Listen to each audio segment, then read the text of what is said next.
On the day of my stepdaughter Ava's wedding, I thought nothing could ruin her happiness until the chapel doors opened and she collapsed in tears. Everyone gasped, whispers erupted, because the man walking her down the aisle wasn't the one she expected, and the woman on his arm was the last person any of us should have seen there. As the bride trembled, staring at them, I realized she knew a truth I didn't, one that would tear apart everything I believed about our family, her mother's past, and my own marriage. And before the ceremony ended, I would learn the real reason Ava cried that day. It wasn't betrayal. It was something much deeper. I woke up before my alarm, which almost never happens. The house was already humming with movement, the kind of soft, nervous energy that floats around big life events. Someone was laughing in the kitchen, someone else closing cabinets too loudly. And for a moment, I lay there, staring at the ceiling, letting the weight of the day settle on my chest. Ava's wedding day. My stepdaughter. My almost but not quite child. People love to say love comes naturally, but with Ava, nothing ever came naturally. Everything between us was earned, gently, slowly, carefully, like walking across cracked ice and hoping the surface held long enough to take one more step.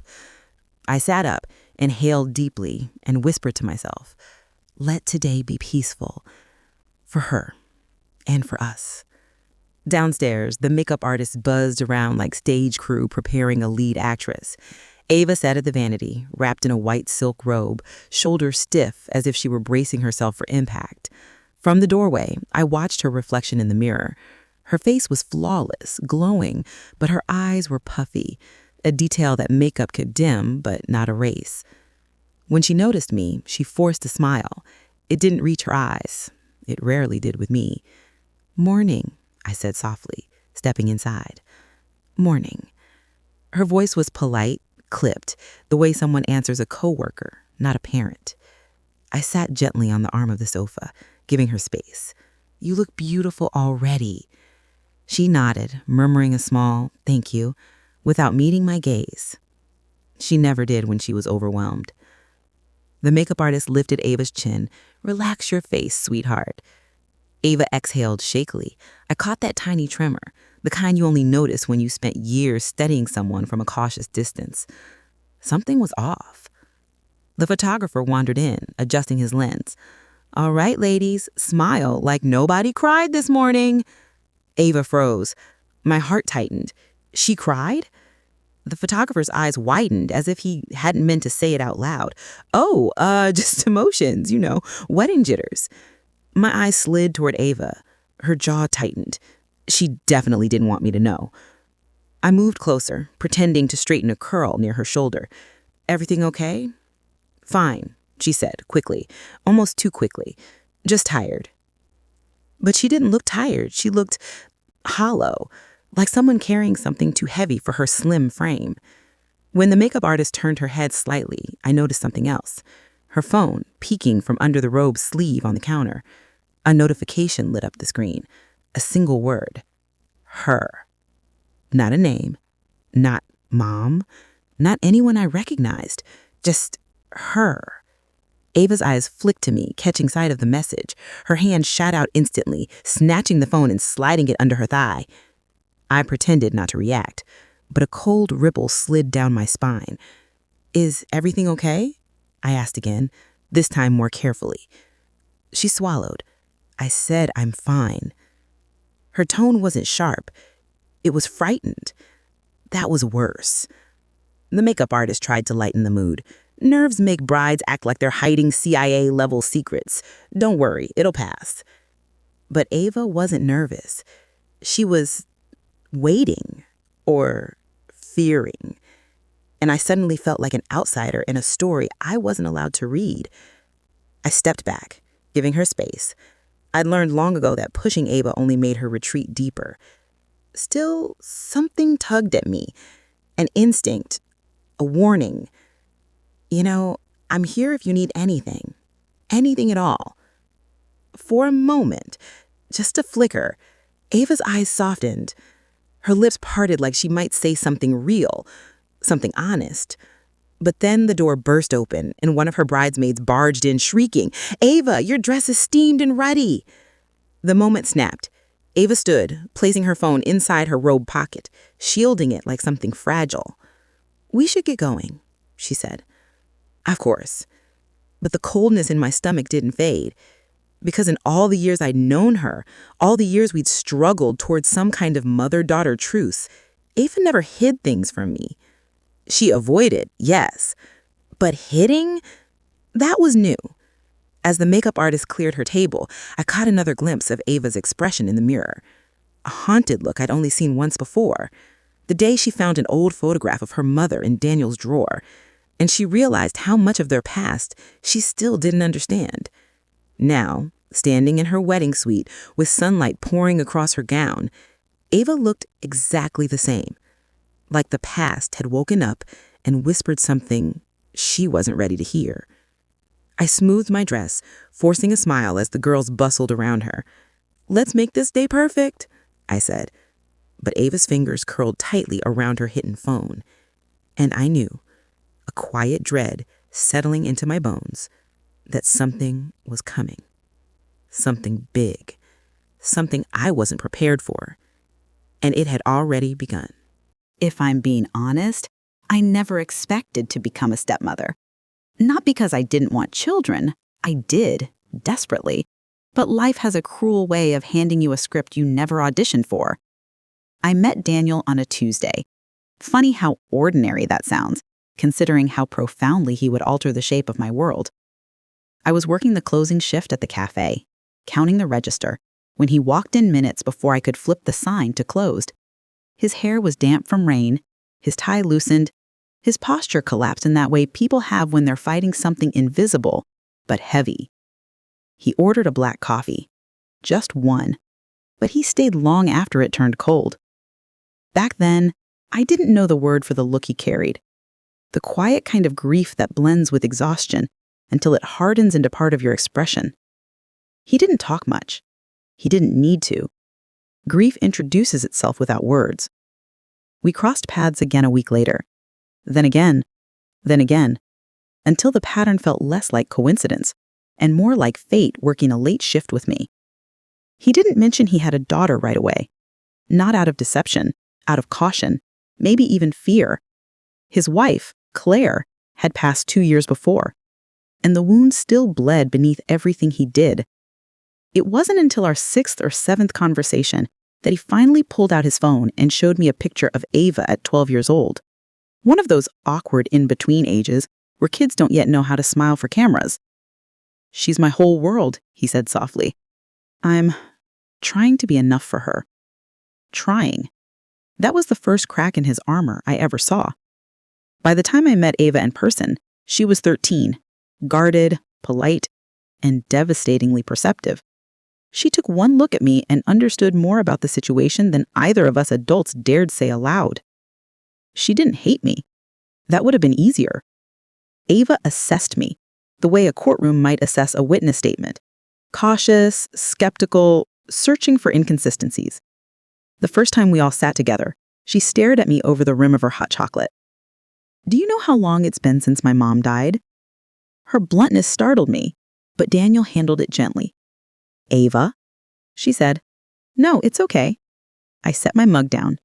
"How long?" 2 years, 4 months, she replied, her eyes never leaving mine. Some people move on faster than others. Daniel's face tightened. "That's not fair." But Ava wasn't looking for fairness. She was looking for reassurance, the kind no stranger could give. I didn't replace her mother, but in her young mind, I represented the possibility that someone could. That tension followed us for years. Not hostility, not cruelty, just distance. Like she was afraid that letting me get too close was the same as letting her mother fade. The irony? I barely knew anything about Claire. Daniel talked about her with such careful vagueness that I started to feel rude even asking. He showed me photos, beautiful ones. Claire standing in golden hour light with a soft, wistful smile, her hair tucked behind her ear. She looked elegant, graceful, but distant, as if whoever took the pictures caught her mid-thought, always on the brink of saying something important but never finishing the sentence. There was a stillness to her, a softness, the kind of beauty that doesn't try, just is.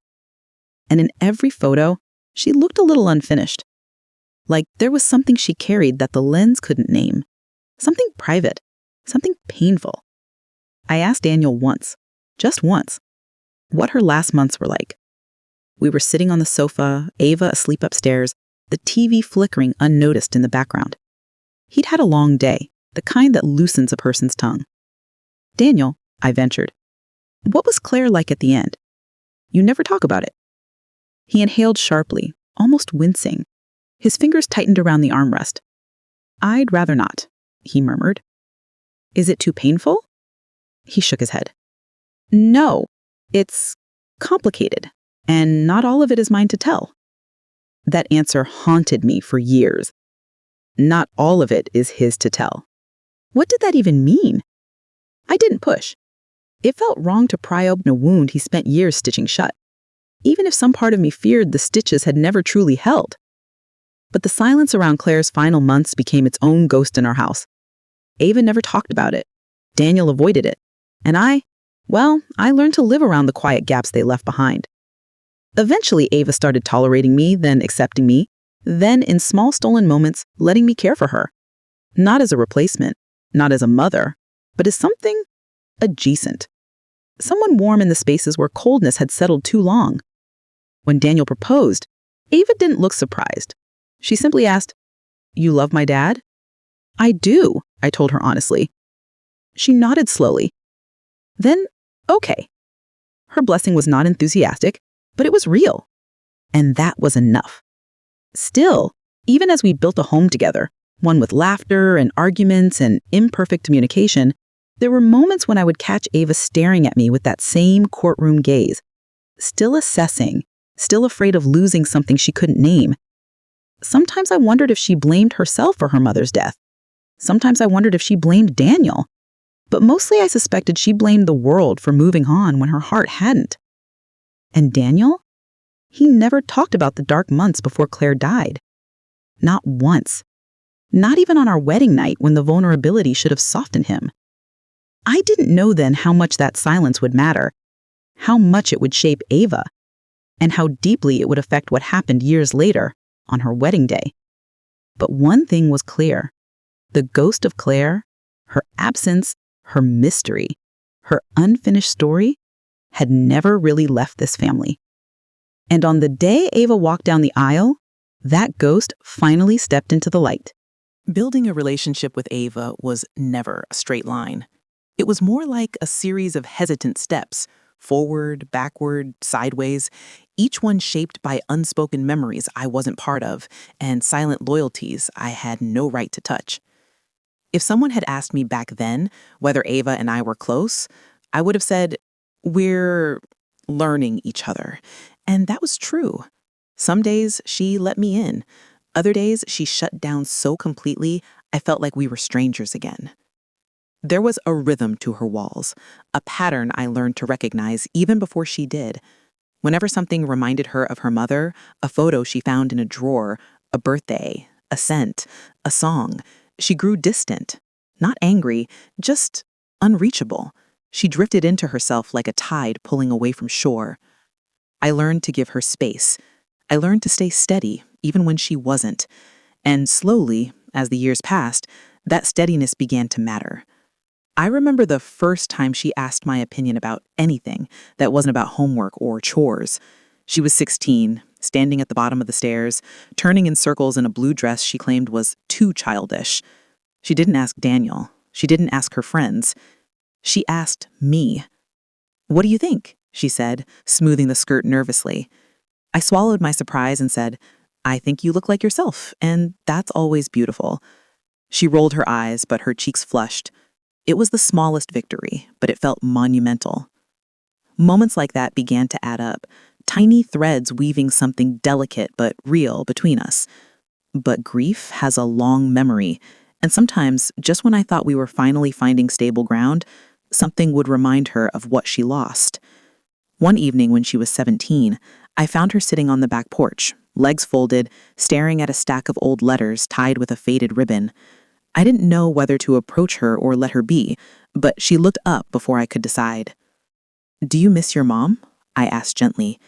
It was the first time I'd ever dared ask the question out loud. Her jaw tightened. "Every day." She looked down at the letters as though they were burning her hands. "Were those from her?" I asked. She hesitated. Then she whispered something I didn't expect. "They're not from her," her voice quivered. "They're from someone else." "Someone else?" I repeated softly. Ava's eyes lifted, full of something raw and confused, a mixture of resentment and longing. "My mom trusted someone," she said slowly, "but it wasn't Dad." The words hit the air like a dropped glass, delicate, dangerous, impossible to ignore. I didn't know how to respond. A part of me wanted to rush to Daniel's defense, to correct whatever misunderstanding she held, but another part of me, the part that had noticed how Daniel never talked about Claire's final months, felt a faint, unsettling recognition. I sat beside her carefully. "What do you mean?"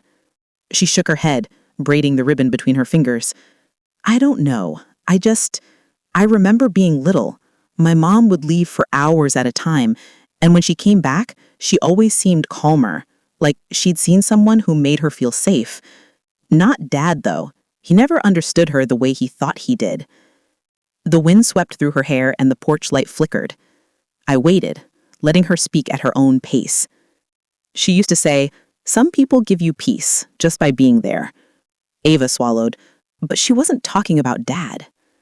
There was a small ache in her voice, the kind that belongs to a child who's seen too much but understood too little. "Do you know who it was?" I asked gently. She hesitated. Then she whispered, "No, Dad never talks about it, and when I ask him, he shuts down."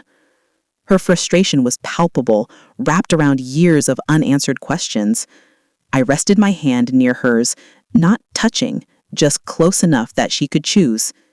"Ava," I said gently, "whatever your mother felt, it doesn't take anything away from what you meant to her." She didn't pull away. She didn't agree either. She just stared at the letters, her expression folding into something unreadable. "I know," she whispered, "but sometimes I feel like there was another version of her, a part of her life I never got to see, a part Dad doesn't want me to see." The thought pierced me with a quiet realization. There was someone else in Claire's life, someone Ava remembered only in fragments, someone Daniel never spoke of. A woman, probably, a friend, maybe a sister-like figure. Someone harmless, surely, someone Claire leaned on during her illness. I forced myself to stay calm, to not let my imagination connect dots I didn't understand. "Ava," I said softly, "whoever that person was, it doesn't take anything away from what you meant to your mom." Her eyes shimmered, and for a brief second, she leaned her head against my shoulder, not fully, just a light touch. A moment I held on to like it was made of glass. "I know," she whispered.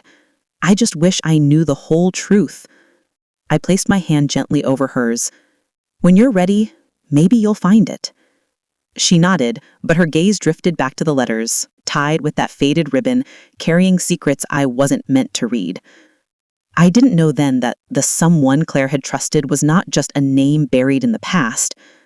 I didn't know she still lived in the shadows of our family's story. And I didn't know she'd walk into the church on Ava's wedding day, right beside Daniel. But Ava's words lingered with me for years afterwards, echoing like a quiet warning. My mom trusted someone, but not Dad.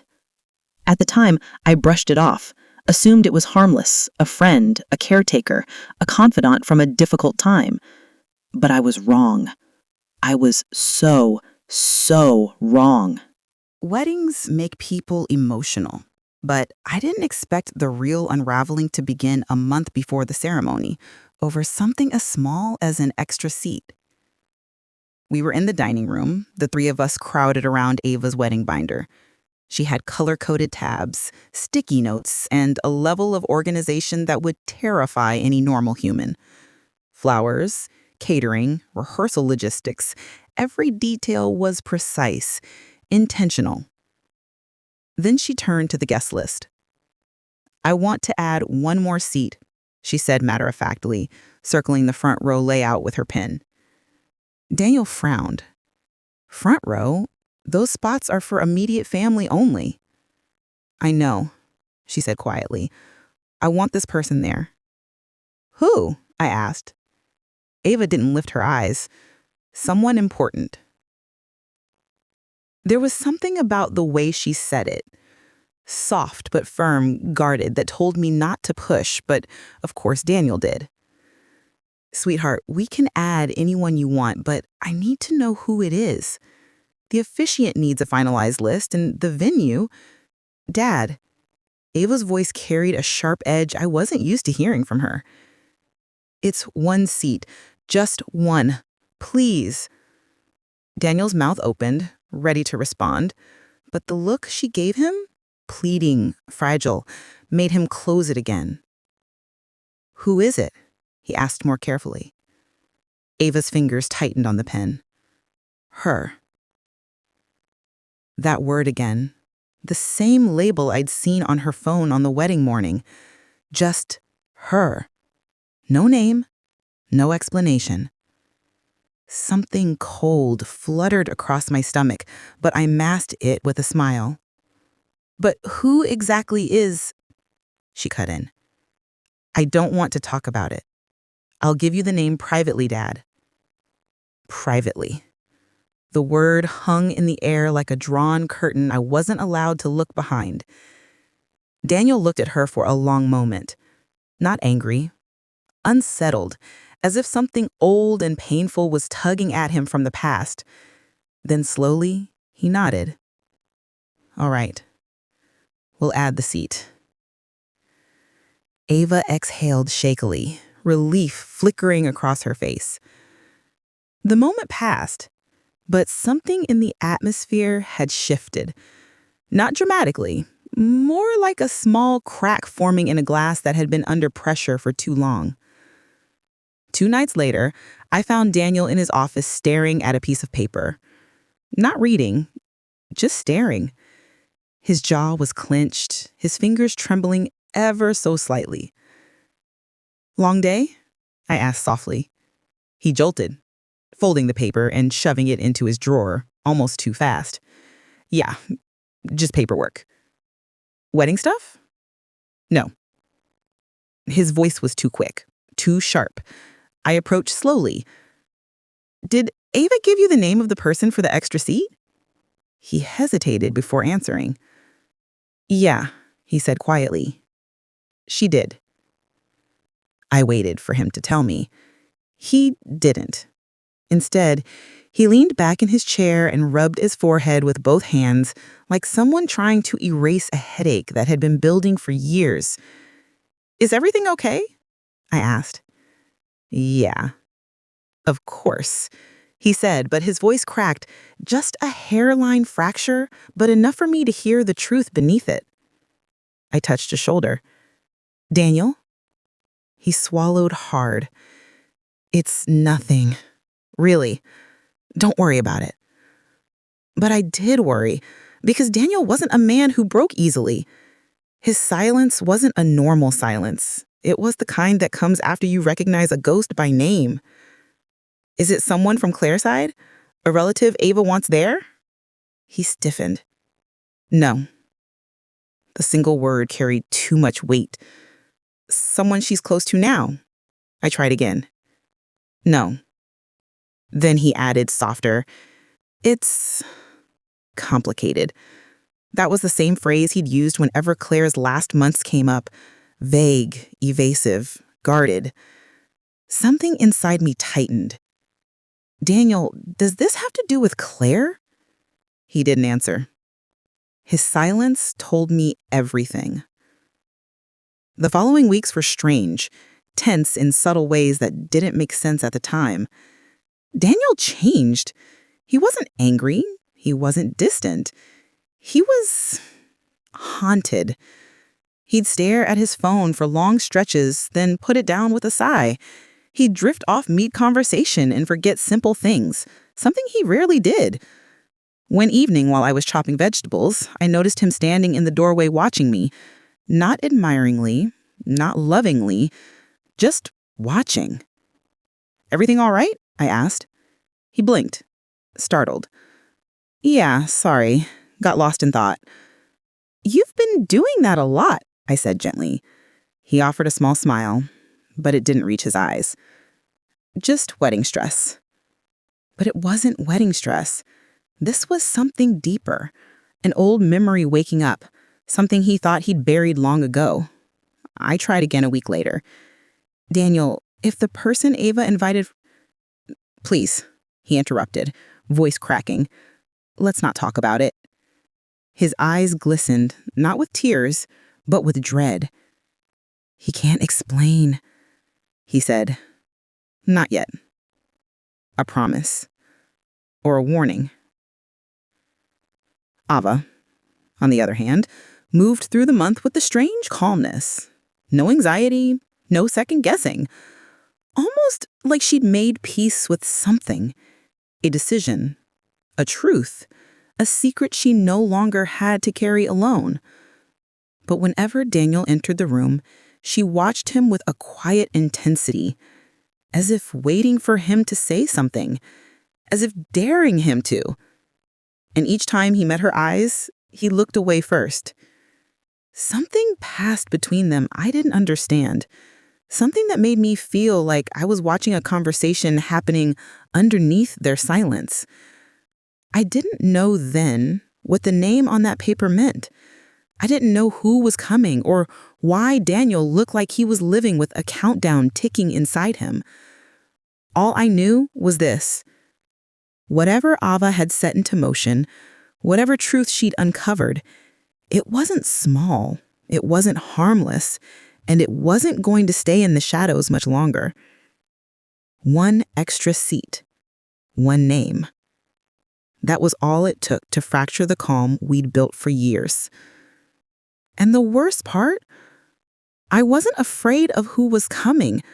I was afraid of what their presence meant for the story I thought I knew, and the secrets Daniel had buried so deeply he hoped they'd never find their way back.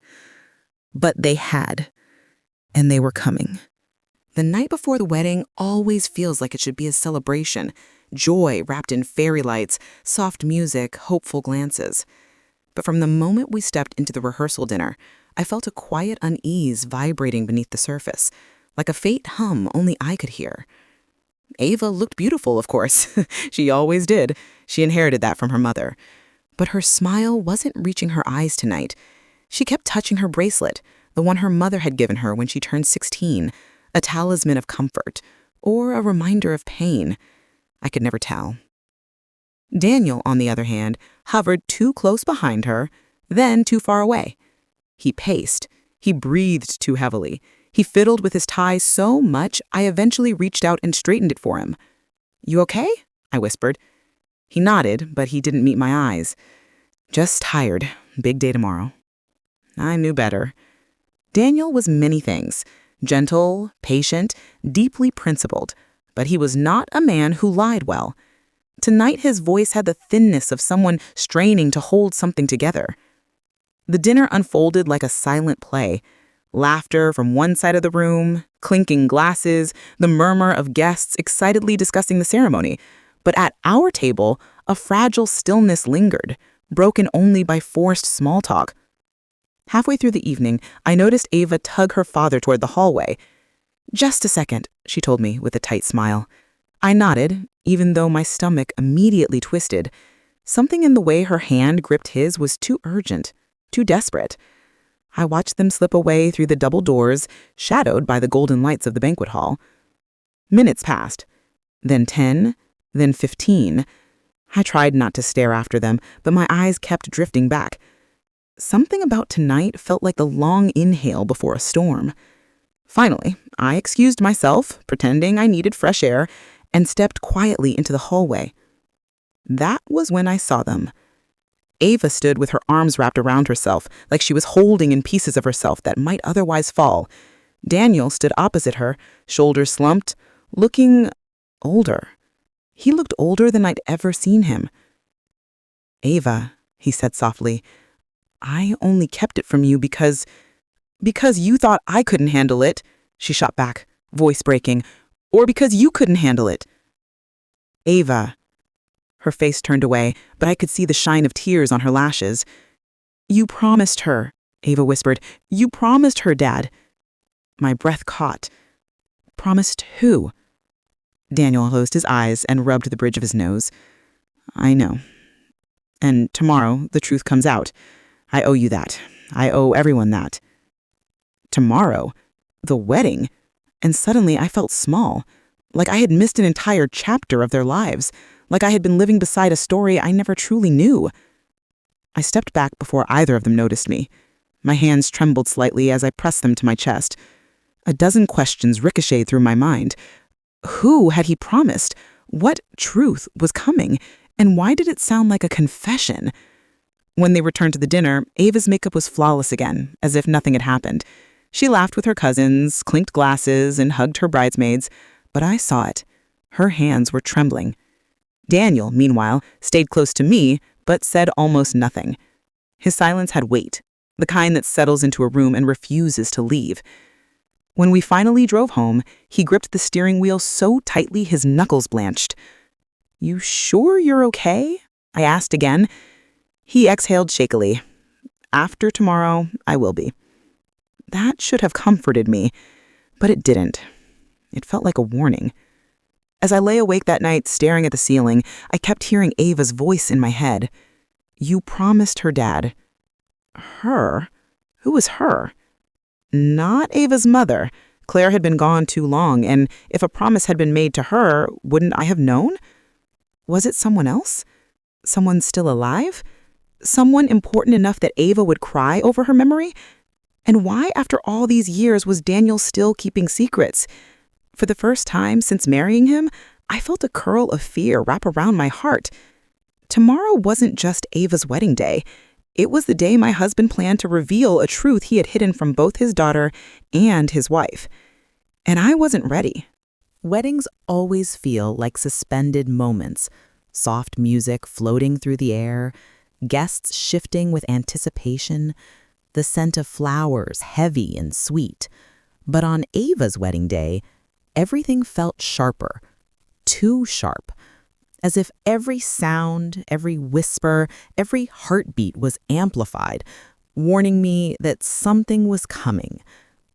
I stood beside the front row in my pale blue dress, hands clasped tightly so they wouldn't shake. The room was stunning. Tall white pillars wrapped in roses, candles flickering like little stars, and guests leaning forward with excited smiles. Ava waited behind the wooden double doors at the end of the aisle. I couldn't see her, but I could feel her, like an electric current buzzing in the air. The music shifted, lowering into something soft and ceremonial. This was it. This was the moment Daniel would walk his daughter down the aisle.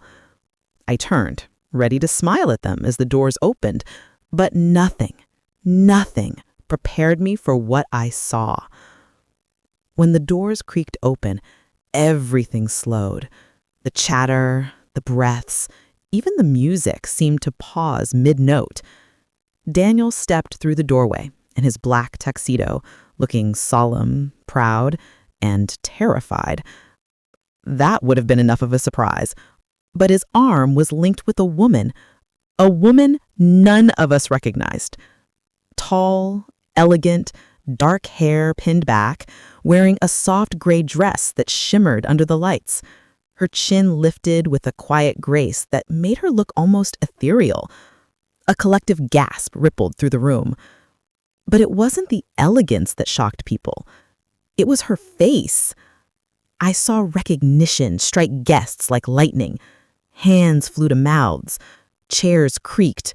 A whisper turned into a wave of murmurs. I barely heard any of it because my own breath abandoned me. The woman. She looked exactly like a picture I had seen, an old photo tucked in one of Daniel's drawers, a woman with her arm around Claire, Ava's mother. The caption in faded pen, "Claire and Julia, summer before everything changed."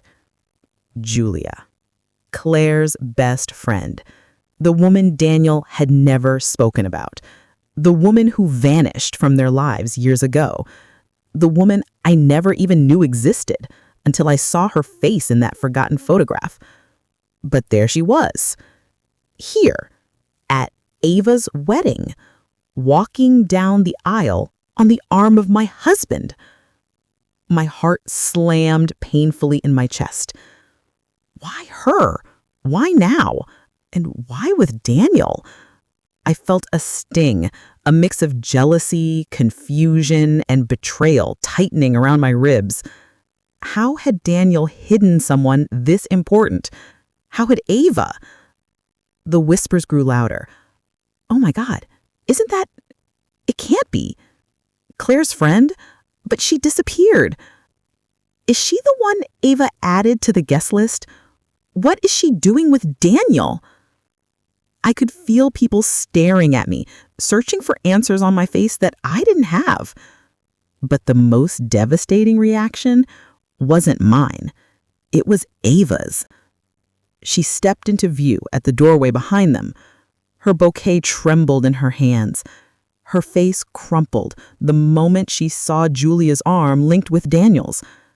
Her breath hitched audibly, echoing in the silent hall. Then she broke. Not a quiet cry, not a single tear, a full, wrenching sob that ricocheted off the marble walls. Some guests reached for tissues, others frowned. The groom shifted anxiously at the altar. I, however, stood frozen. Daniel turned back towards his daughter, eyes shining with something between apology and pleading.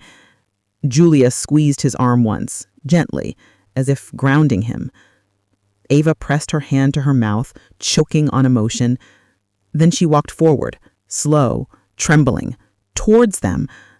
I expected her to recoil, to accuse, to demand answers. But instead, Ava reached for Julia's hand, and the look she gave her, it wasn't anger. It was absolute heartbreak mixed with reverence. Julia whispered something I couldn't hear. Ava's knees buckled for a moment and Daniel steadied her, his thumb brushing her shoulder like he'd done when she was a child. Everyone watched in stunned silence. I wasn't prepared for how deeply it hurt. Not because Julia existed, but because I realized they all knew something I didn't. All three of them. And I was the outsider in a story that had been unfolding long before I entered their lives. My gaze locked with Daniel's briefly. His expression was agony. Then Ava turned her head slightly, her voice so faint I almost missed it. But I didn't. "Julia," she whispered cheekily, staring at her with eyes overflowing. My stomach dropped. A chill ran through me so violently that I gripped the back of a chair to steady myself. Julia's eyes filled with tears. Daniel exhaled, a painful, broken sound. Ava lifted her bouquet with trembling hands, swallowed hard, and looped her other arm through Daniel's. And then the music resumed, soft, haunting, like it knew the secret that had just cracked open. The three of them took their first step down the aisle, and I stood frozen at the front realizing, with terrifying clarity, Ava didn't just invite Julia. She brought her here to fulfill a promise tied to a truth I still didn't know. And whatever that truth was, it was about Claire. And tomorrow, I wasn't sure my marriage would survive hearing it. The ceremony didn't resume immediately. It couldn't, not after the shockwave that had just torn through the room. Ava needed a moment. Daniel needed one. And I needed air. Guests shifted awkwardly in their seats as soft music attempted to disguise the tension. The wedding coordinator whispered frantic instructions into her headset. Bridesmaids fluttered around Ava like nervous birds, while Julia stood quietly to the side, hands clasped, eyes lowered, as if she expected judgment and found she deserved it. I watched her from across the room.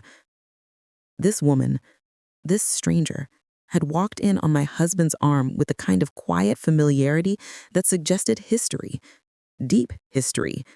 And yet, until today, she hadn't existed in my world beyond a faded photograph buried in a drawer Daniel never opened. I didn't know who I felt more betrayed by, Daniel for hiding her, or Ava for inviting her. When I finally found Daniel near the hallway doors, he looked like a man trying to outrun his past and failing miserably. "Daniel," I whispered sharply, "we need to talk." He closed his eyes for a second, just 1 second, but it told me everything. He knew this moment was coming. We stepped into a side room, the dim light casting long shadows across the walls. I crossed my arms, trying to contain the tremble in my hands.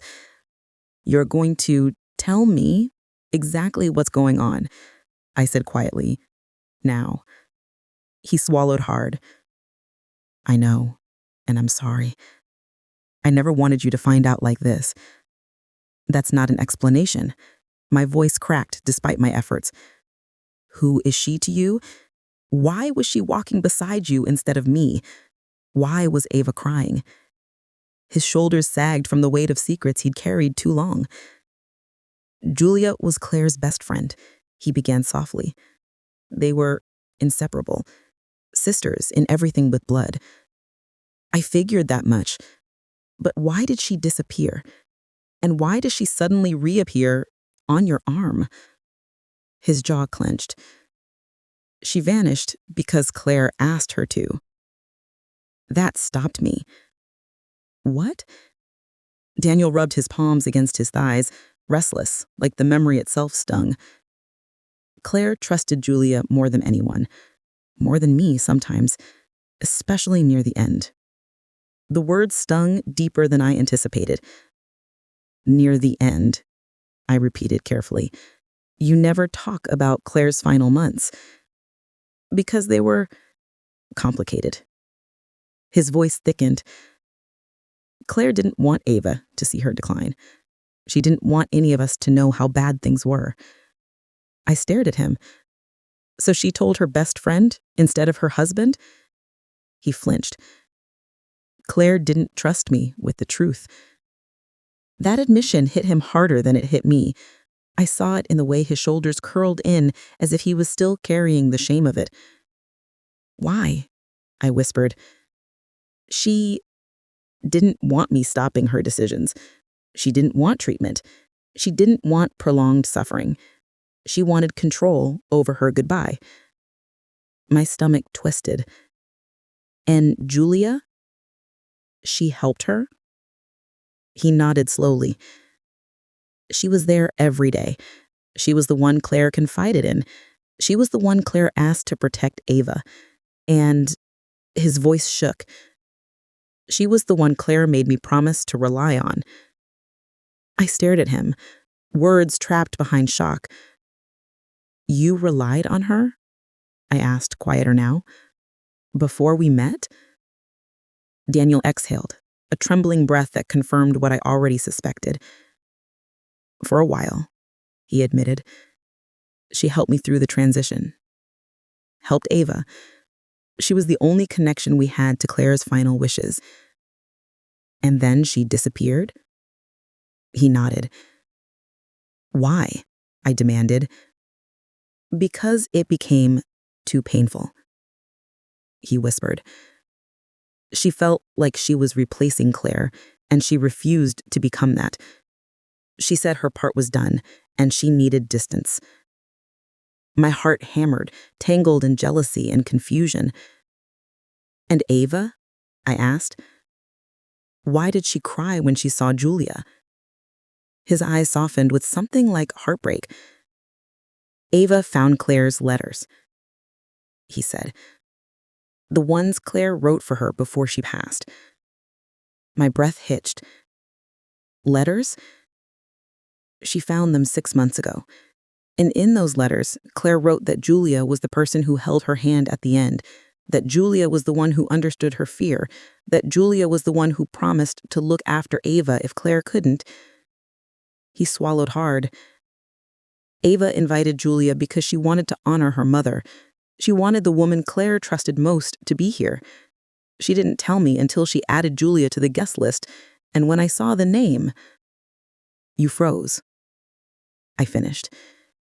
He nodded. It brought everything back.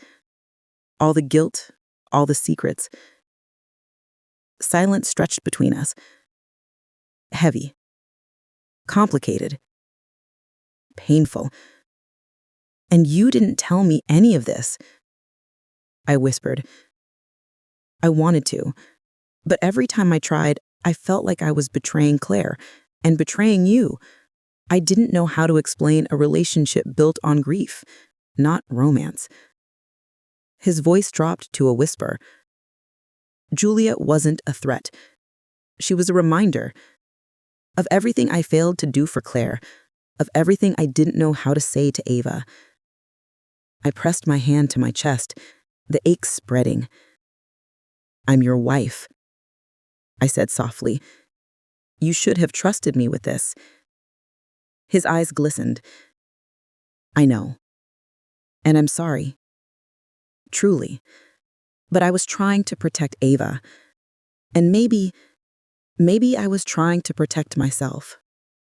I looked at him, at the man I loved, and for the first time since marrying him, I felt the distinct fracture of trust. The thin, sharp crack that changes everything. A knock at the door interrupted us. A bridesmaid peeked in. "They're ready to resume," she whispered. Daniel wiped his face and nodded.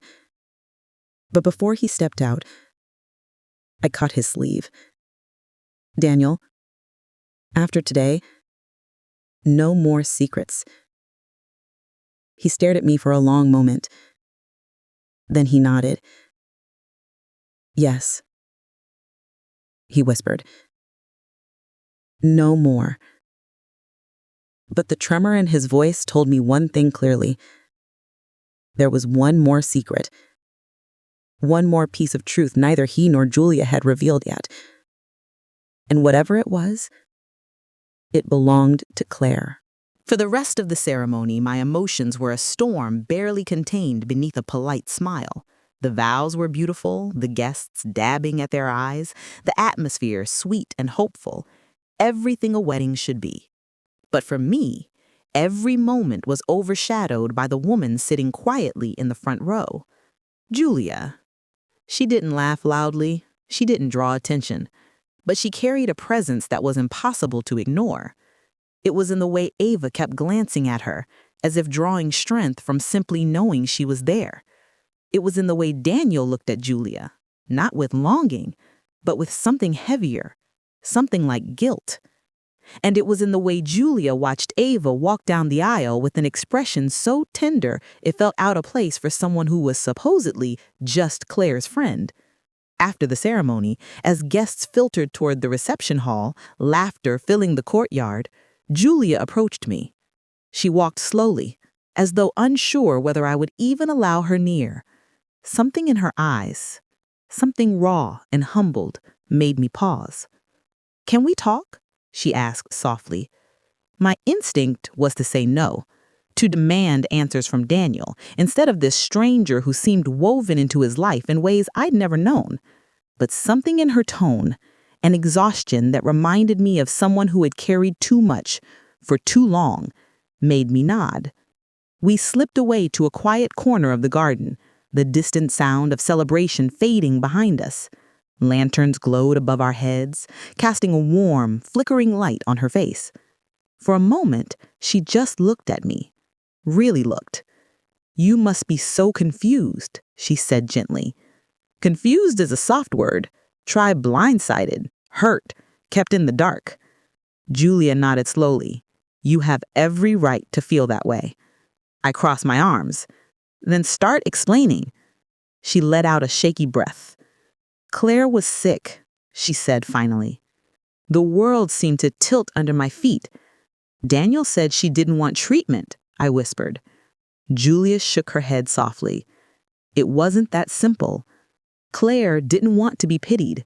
She didn't want her daughter to watch her fade. She was diagnosed about 2 years before her death. I felt the sting of shock pulse through me. 2 years? I repeated. But she seemed fine, didn't she? On the outside, she said. But the truth was, I was with her through every stage. She blinked back tears, the emotion slipping through her composure. I was her caretaker, her emotional anchor, the one she called at midnight when the pain got too sharp, the one who took her to appointments when she didn't want Ava or Daniel to see. I was the keeper of her fear. My throat tightened. And Daniel didn't know? I whispered. Pieces, she said. Claire let him think it was something less serious. She didn't want him hovering or blaming himself. She didn't want Ava's teenage years overshadowed by hospital rooms. I sank onto a nearby bench as the weight of her words settled over me. She trusted you more than him, I whispered. Julia's expression softened with a bittersweet ache. Claire trusted me with the truth, but trust doesn't mean she didn't love Daniel any less. She just needed someone who could detach, someone who wouldn't crumble. And after she passed, why didn't you stay? Help them? My voice cracked. Julia exhaled. Because Claire asked me to disappear once she was gone. My eyes widened. Why would she ask that?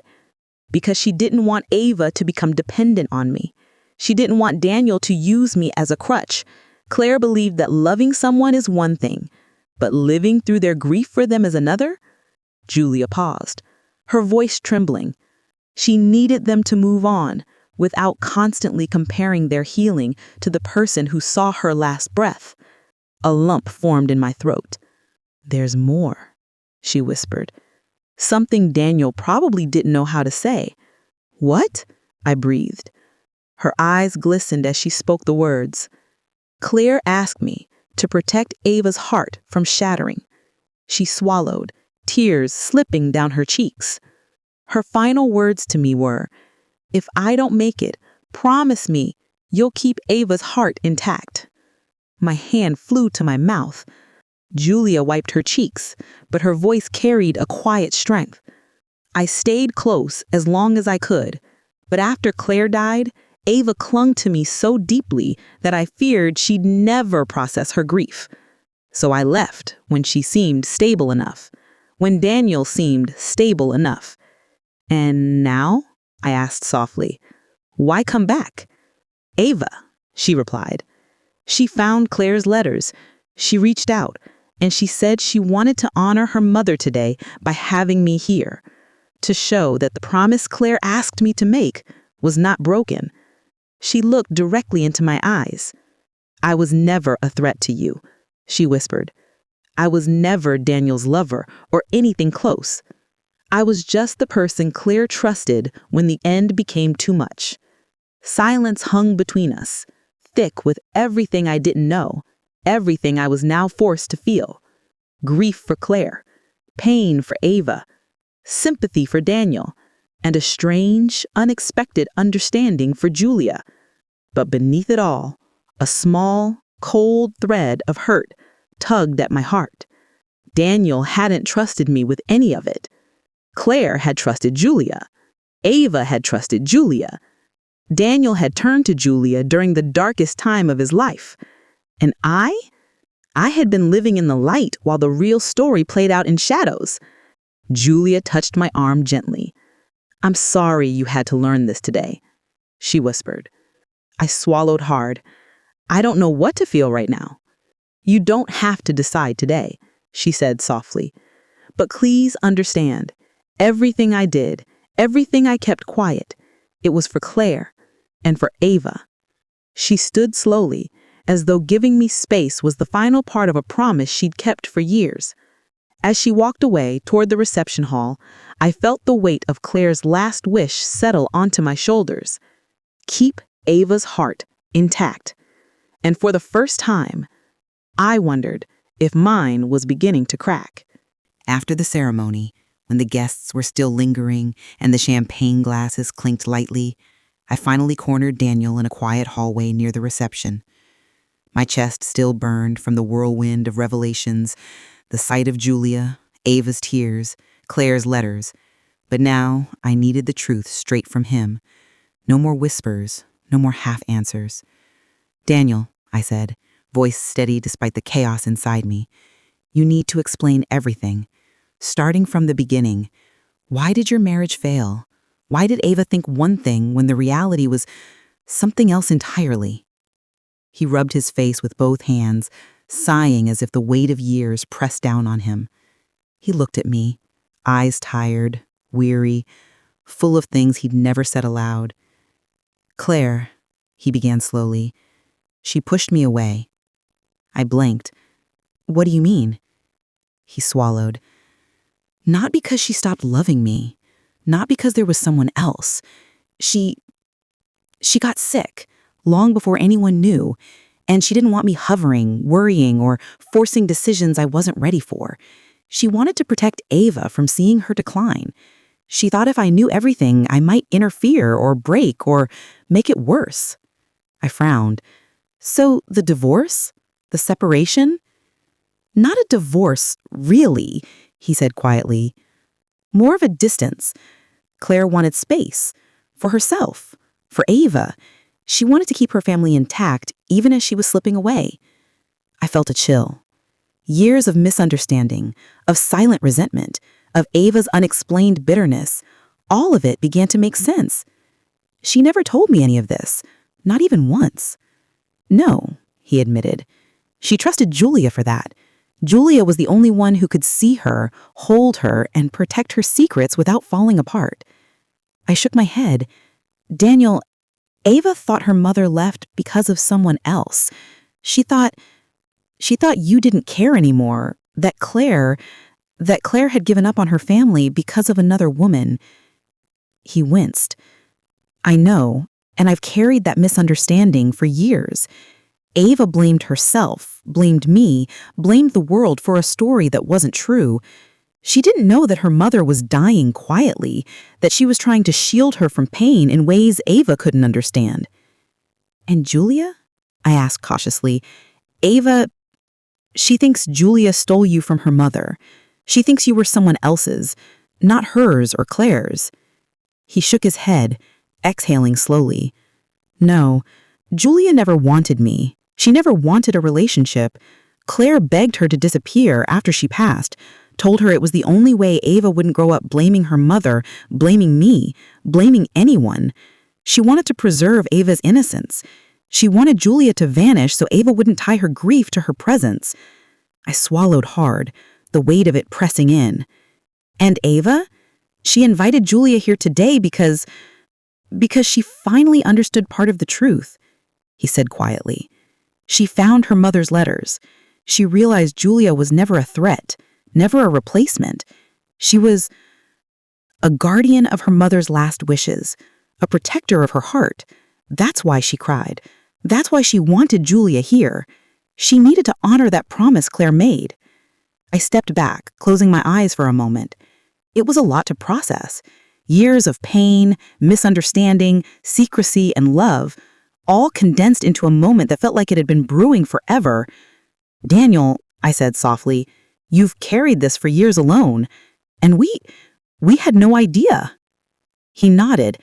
"I thought I was protecting everyone, but in doing so, I think I hurt all of us." I reached for his hand, gripping it tightly. "And now," he said, eyes flicking toward Ava, who was laughing softly with her bridesmaids, but still glancing occasionally at Julia. "Now," he said, eyes flicking toward Ava, who was laughing softly with her bridesmaids, but still glancing occasionally at Julia. "Now," he said, "we try to move forward, with clarity, with honesty, no more shadows." For the first time, I realized how fragile and complicated love could be, how grief, secrecy, and fear could twist reality into something unrecognizable. And I understood why Ava had cried so hard, why Julia had been the ghost she needed to see, and why Daniel had been so haunted for the last month. Claire had been dying quietly. Julia had been her protector. Daniel had been kept in the dark as much as possible. And Ava had grown up with a misunderstanding that nearly cost her her peace. I looked at Daniel, my chest tight with a mixture of relief and hurt. "I get it now," I whispered. "But why didn't you ever trust me with any of this?" He shook his head, eyes glistening. "Because some truths are heavy. Some promises feel impossible to share without breaking someone. I thought I could carry it alone. And you almost did." He gave a small, rueful smile. "Almost. But today is different. Ava knows part of it. Julia is here, and we have a chance to heal." I nodded slowly, trying to absorb it all. Claire's illness, the hidden truths, the promises Julia had carried, the misunderstandings that had shaped Ava's life. The past was heavy, but for the first time, I felt a sliver of hope that the truth could finally set us free. And as I looked toward the reception hall, where Ava and Julia were standing together, I realized one thing. Some wounds take years to understand, but some promises, even those made in secret, even those made in fear, could still be honored. It wasn't until later that evening, after the ceremony had ended and the guests had begun to trickle into the reception hall, that I fully understood what had driven Ava's tears and why Julia's presence had been so devastatingly powerful. Ava had stayed behind in the quiet of the old family storage room, the one Daniel and Claire had used years ago to tuck away boxes of keepsakes, letters, and photographs. I hadn't meant to follow her, but instinct drew me. There was a light from a single hanging bulb, dust motes floating lazily in the air. And there she was, kneeling on the floor, surrounded by cardboard boxes that smelled faintly of cedar and old paper. "Mom," I whispered softly, though I knew it was too late. Ava was already sobbing quietly into a pile of envelopes tied with ribbons. She didn't answer. She didn't need to. I knelt beside her carefully, letting her have her space. The stack of letters in front of her trembled as she ran her fingers over them, almost reverently. "I found them," she whispered, her voice barely audible. "All these years, and I never knew." I waited, letting her pull the words from the silence herself. "They're from Mom," she said finally. "All of them. Private notes she wrote to me for birthdays, for milestones, and some I wasn't supposed to see until I grew up." I could see the trembling in her hands, the careful way she opened one envelope then another, like each letter contained not just words, but pieces of her mother's very soul. "And she talks about Julia," Ava said, eyes wide. Mom never wanted Julia to disappear. She trusted her. She loved her like family, and she never meant for anyone to think Julia betrayed anyone." I nodded, realizing with a sharp pang that everything had been misinterpreted, not out of malice, but out of fear and secrecy. "She wanted Julia here today," Ava continued, voice thick with emotion. "At my wedding. She wrote it down, every word. It's like she planned it, like she wanted all the people she loved to come together. She said," Ava's voice cracked, tears spilling freely now, "bring everyone I love together on Ava's happiest day." The words hit me harder than I expected. Claire's handwriting, looping and familiar, even after all these years, seemed to echo in the small, dusty room. Ava's tears weren't for loss. They weren't for grief. They weren't even for the years of misunderstanding. They were tears of release, of understanding, of finally feeling the weight of a promise fulfilled. She thought of me," Ava whispered, clutching the letters to her chest. "She thought of how I would feel, what I would see, and she trusted Julia to make sure it was right. She trusted Dad, too, even if he didn't know how to explain." I reached out, placing a gentle hand on her shoulder. I said softly, "She did. She trusted all of you, and she made sure that her wishes wouldn't break your heart." Ava's gaze lifted to mine, eyes shining, red from crying, but full of something new. Peace, acceptance, relief. "And I understand now," she said, a faint smile forming despite the tears. That's why I invited Julia. That's why I wanted her here. It wasn't about Dad. It wasn't about anyone replacing Mom. It was it was honoring her, keeping her promise, keeping her love alive. Her words were calm now, resolute. The sobs had slowed.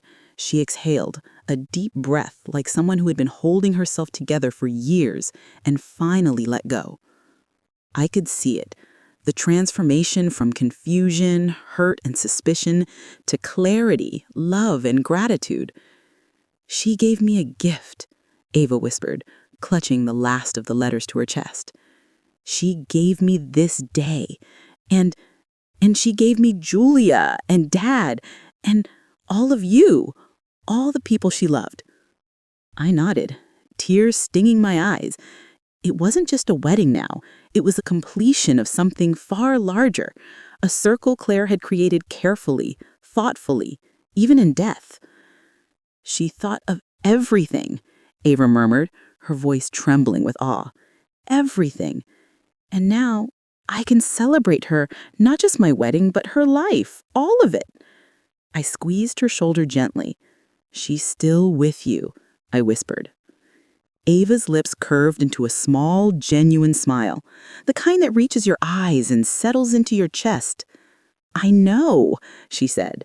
And now I can finally let myself be happy. Mom wanted this. She planned this. And I can feel her here. She's proud, and I can be happy without guilt, without misunderstanding, without the weight of secrets. For the first time since the day we opened the aisle doors, the tension in the air lifted. The weight that had been pressing on our family for years, the unspoken truths, the misunderstandings, the fear of hidden betrayals suddenly felt lighter, almost fragile in its resolution. I watched Ava gather the letters carefully, folding them back into their ribbon-tied bundles. She stood, brushing dust off her dress, lifting her chin like someone ready to face the world again. Her tears were gone now, replaced with calm and a quiet, fierce joy. And I realized, with a mixture of relief and awe, that Claire had truly done what she promised. She had kept Ava's heart intact. And somehow, in that moment, she had kept mine intact, too. The moment Ava stepped back toward the aisle, there was a shift in the room. An almost imperceptible one at first, like a soft breeze moving through heavy curtains. The music began again, gentle, flowing, and the guests quieted, sensing something sacred was about to unfold. My heart hammered in my chest. I was nervous, not for Ava, not even for Daniel, but for myself. After everything that had been revealed, the secrets, the tears, the shock of Julia walking in arm with Daniel, I feared that by the time this ceremony concluded, I would feel more like an outsider than a family member. Ava's eyes found mine.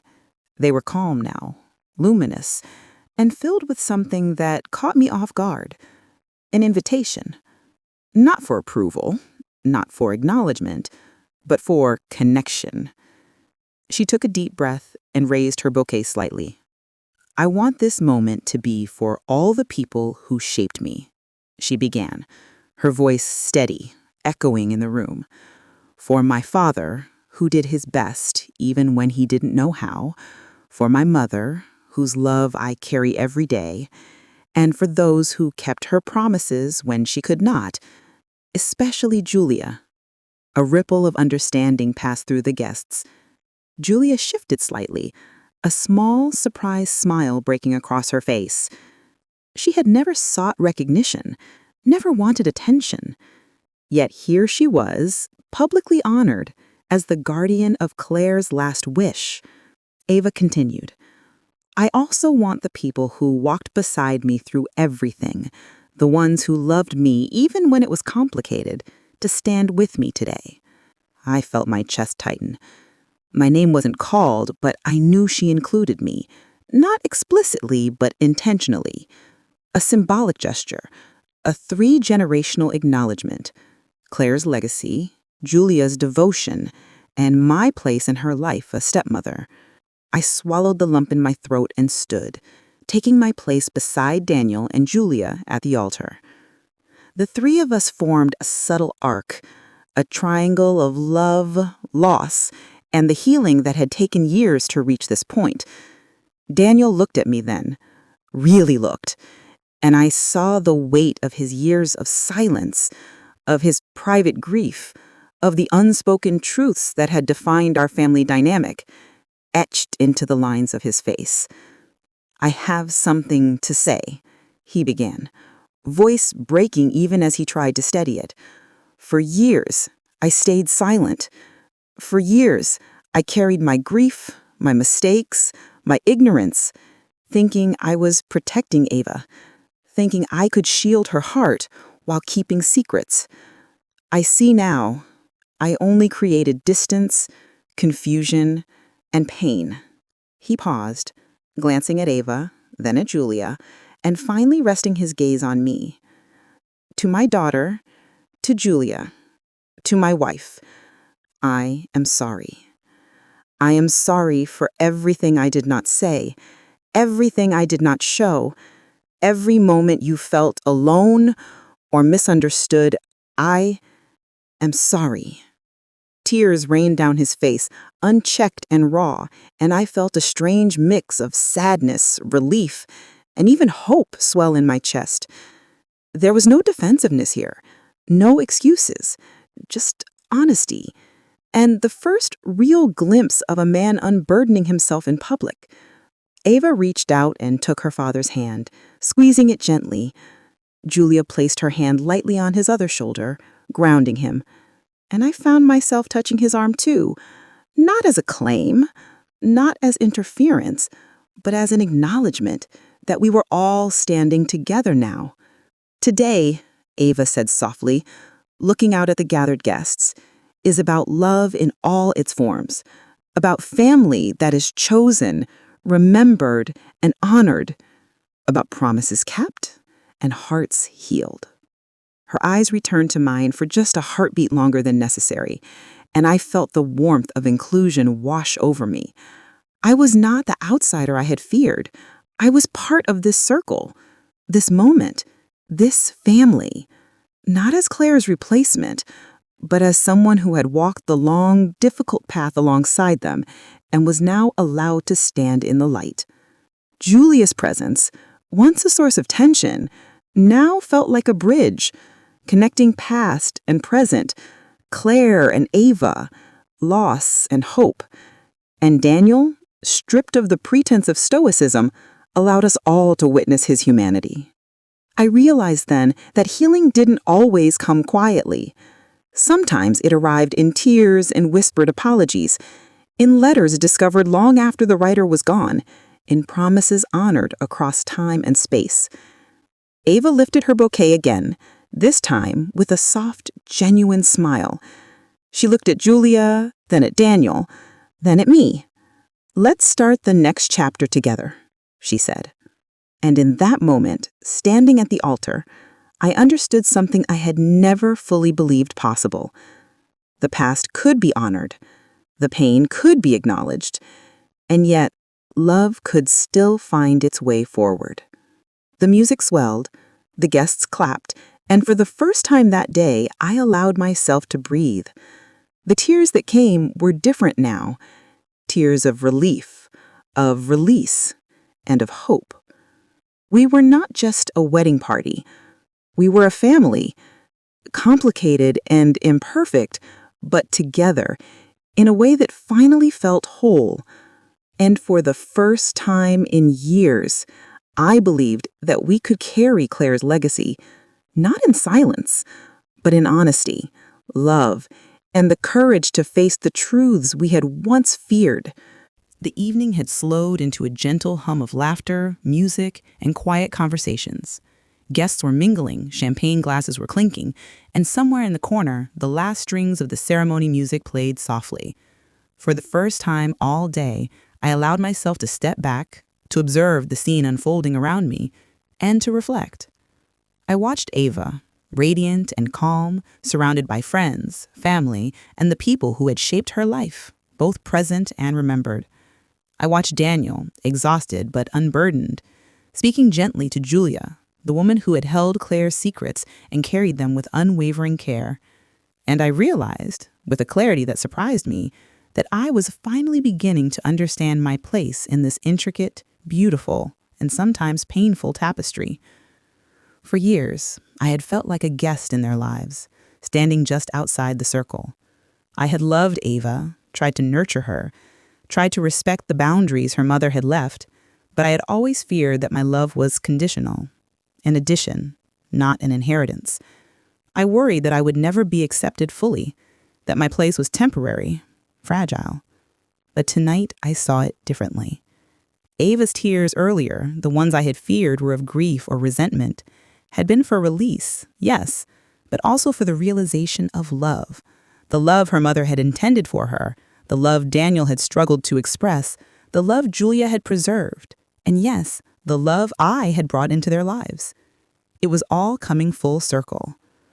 I was about to internalize this fully when Julia approached me quietly. There was a softness to her expression, a calm that suggested she carried a secret yet to be shared.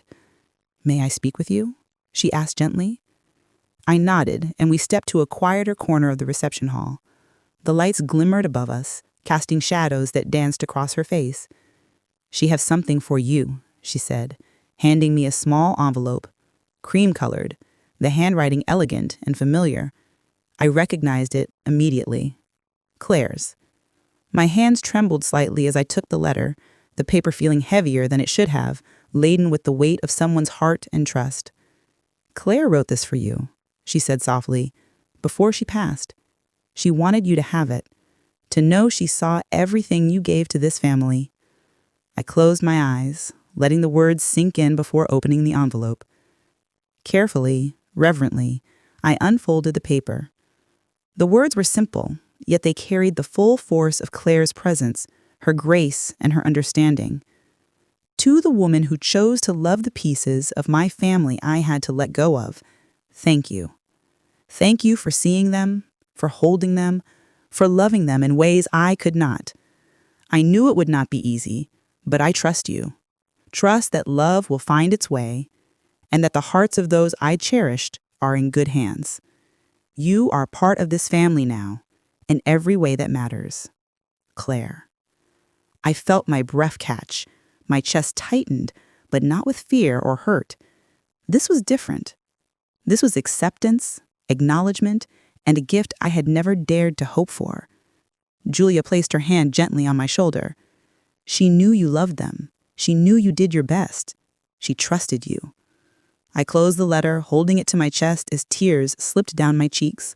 The emotions I had carried for so long, fear, insecurity, longing, melded into something new. Peace. I understood now why Ava cried so hard earlier. It wasn't just for her mother. It wasn't just for the absence of knowledge or the presence of Julia. It was for love itself, for a circle finally completed, for promises kept, for family restored, not by perfection, but by devotion, honesty, and unwavering care. And in that moment, I realized something else. My love, steady, imperfect, and persistent, was recognized. It mattered. It had always mattered. I looked around the room at the faces of those I had come to cherish, Daniel catching Ava's eye with a proud, exhausted smile, Ava laughing softly with Julia, the weight of years of misunderstanding lifted, and Julia, quietly standing as the keeper of memories and promises, her role finally understood and honored. I felt a hand slip into mine. Daniel's, warm, familiar, steady. "I'm proud of you," he said simply, and for the first time I didn't question his meaning. I nodded, unable to speak. Words felt unnecessary. The moment itself was enough. And as the night continued, filled with laughter, music, and the gentle hum of celebration, I allowed myself to breathe fully, finally certain of my place in this family. I was not a replacement. I was not an intruder. I was a part of the story Claire had begun, the story Ava continued, the story Daniel and Julia had preserved, and the story I now belonged to. And in that quiet, bittersweet, uplifting realization, I understood what love truly meant. holding, honoring, and protecting the hearts entrusted to you. And sometimes, letting the circle of love complete itself, even across generations, even across pain, even across absence. Ava's tears, my tears, Julia's quiet strength, Daniel's honest vulnerability, it was all part of the same truth. Love had come full circle. And finally, so had we.